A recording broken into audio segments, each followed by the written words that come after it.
Mga master, mga kanglers, welcome back.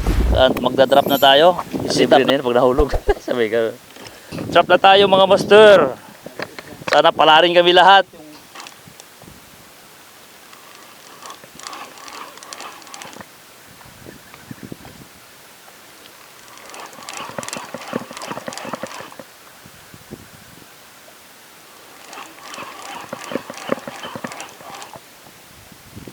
Yun mga master, nakapeso na naman si Master Stanley.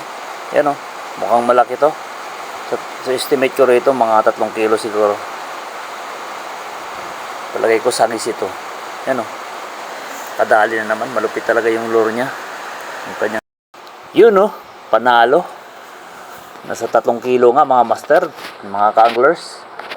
Grabe, nakadali na naman si Master Stanley. Malupit talaga yung kanyang lure na kulay ginto. Ayan o, sagisi. Alright, so yun lang mga master at mga ka-anglers. Shout out kay Kidlat. Shout out sa'yo master. Hanggang dito na lang ang ating vlog mga master. And peace out.